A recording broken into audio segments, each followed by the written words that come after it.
सप्ताह के पहले दिन बहुत सवेरे ही वे स्त्रियां कब्र पर उस सुगंधित सामग्री को जिसे उन्होंने तैयार किया था लेकर आईं।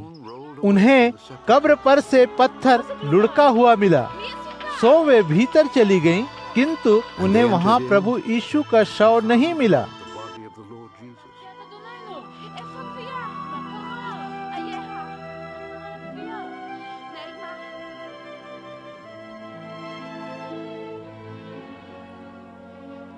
जब वे इस पर अभी उलझन में ही पड़ी थीं कि उनके पास चमचमाते वस्त्र पहने दो व्यक्ति आ खड़े हुए। डर के मारे वे धरती की तरफ अपने मुंह लटकाए हुए थे। उन दो व्यक्तियों ने उनसे कहा, जो जीवित है उसे तुम मुर्दों के बीच क्यों ढूंढ रही हो? वह यहाँ नहीं है, वह जी उठा है। याद करो, जब वह अभी गलील में ही था, उसने तुमसे क्या कहा था? उसने कहा था कि मनुष्य के पुत्र का पापियों के हाथों सौंपा जाना निश्चित है, फिर वह क्रूस पर चढ़ा दिया जाएगा और तीसरे दिन उसको फिर से जीवित कर देना निश्चित है। तब उन स्त्रियों को उसके शब्द याद हो आए।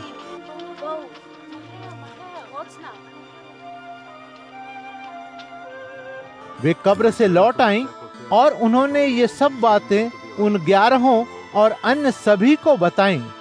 ये स्त्रियां थीं मरियम मगदलीनी, योअन्ना और याकूब की माता मरियम। वे तथा उनके साथ की दूसरी स्त्रियां इन बातों को प्रेरितों से कहीं, पर उनके शब्द प्रेरितों को व्यर्थ से जान पड़े, सो उन्होंने उनका विश्वास नहीं किया।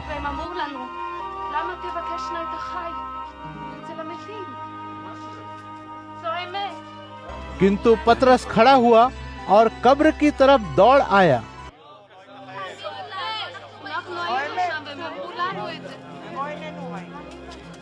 And ran unto the sepulchre.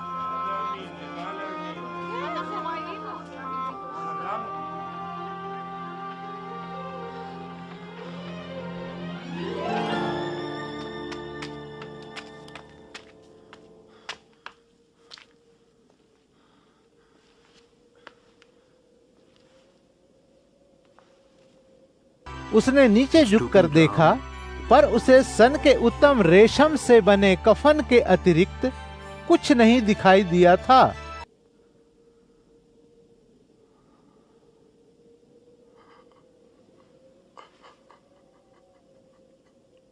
फिर अपने मन ही मन जो कुछ हुआ था उस पर अचरज करता हुआ वह चला गया।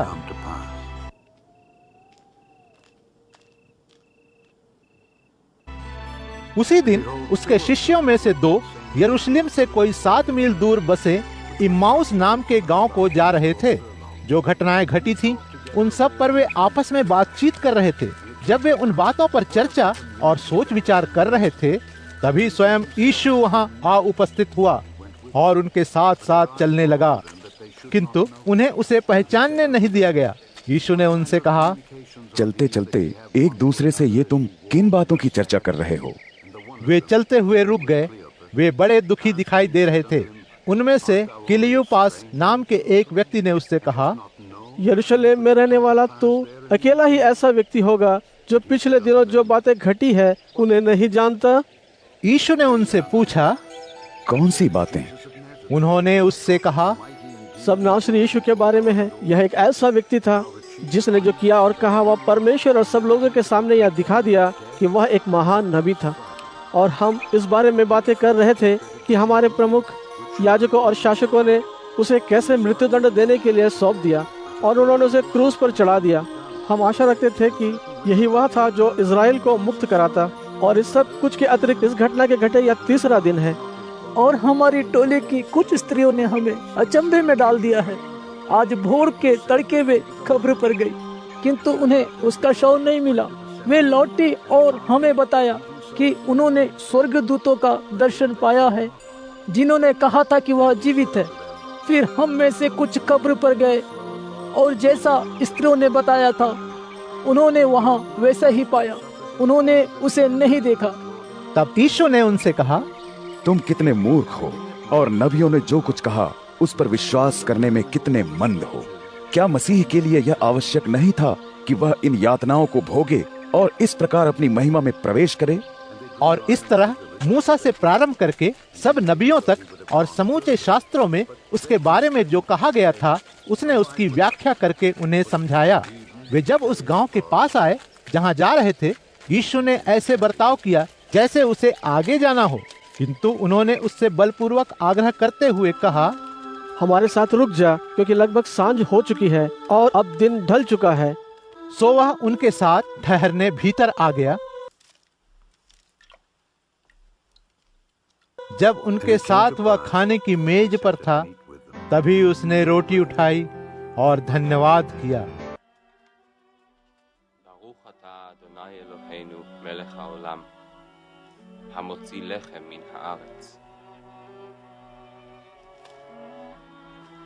फिर उसे तोड़कर जब वह उन्हें दे रहा था,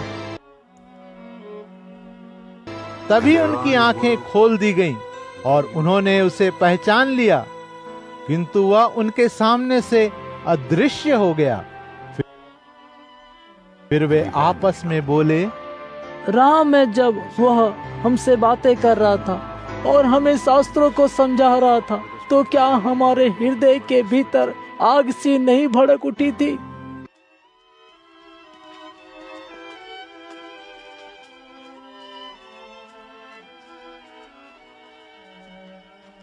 फिर वे तुरंत खड़े हुए और वापस यरूशलेम को चल दिए।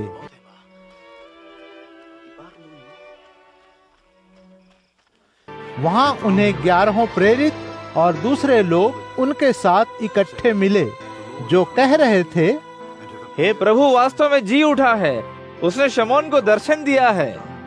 फिर उन दोनों ने राह में जो घटा था उसका ब्यौरा दिया और बताया कि जब उसने रोटी के टुकड़े लिए थे, तब उन्होंने यीशु को कैसे पहचान लिया था। अभी वे उन्हें ये बातें बता ही रहे थे कि वह स्वयं उनके बीच आ खड़ा हुआ और उनसे बोला, तुम्हें शांति मिले। किंतु वे चौंक कर भयभीत हो उठे। उन्होंने सोचा जैसे वे कोई भूत देख रहे हों, किंतु वह उनसे बोला, तुम ऐसे घबराए हुए क्यों हो? तुम्हारे मनों में संदेह क्यों उठ रहे हैं? मेरे हाथों और मेरे पैरों को देखो, मुझे छुओ और देखो कि किसी भूत के मांस और हड्डियां नहीं होती, और जैसा कि तुम देख रहे हो कि मेरे वे हैं। यह कहते हुए उसने हाथ और पैर उन्हें दिखाए, किंतु अपने आनंद के कारण वे अब भी इस पर विश्वास नहीं कर सके। वे भौंचक्के थे। सो यीशु ने उनसे कहा, क्या तुम्हारे पास कुछ खाने को है? उन्होंने पकाई हुई मछली का एक टुकड़ा उसे दिया और उसने उसे लेकर उनके सामने ही खाया।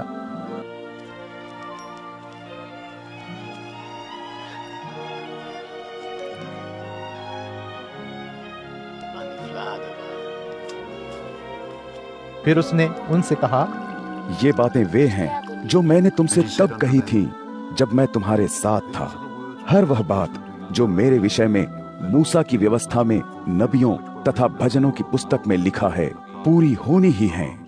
फिर पवित्र शास्त्रों को समझने के लिए उसने उनकी बुद्धि के द्वार खोल दिए और उसने उनसे कहा, यह वही है जो लिखा है कि मसीह यातना भोगेगा और तीसरे दिन मरे हुओं में से जी उठेगा, और पापों की क्षमा के लिए मन फिराव का यह संदेश यरूशलेम से आरंभ होकर सब देशों में प्रचारित किया जाएगा। तुम इन बातों के साक्षी हो, और अब मेरे परम पिता ने मुझसे जो प्रतिज्ञा की है उसे मैं तुम्हारे लिए भेजूंगा। किंतु तुम्हें इस नगर में उस समय तक ठहरे रहना होगा जब तक तुम स्वर्ग की शक्ति से युक्त ना हो जाओ।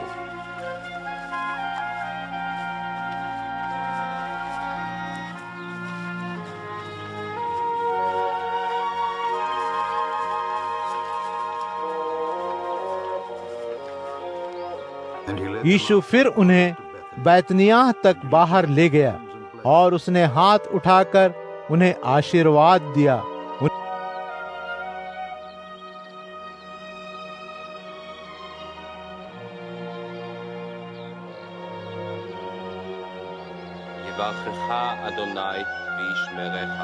ने आशीर्वाद देते देते ही उसने उन्हें छोड़ दिया और फिर उसे स्वर्ग में उठा लिया गया।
तब उन्होंने उसकी आराधना की और असीम आनंद के साथ वे यरूशलेम लौट आए और मंदिर में परमेश्वर की स्तुति करते हुए वे अपना समय बिताने लगे।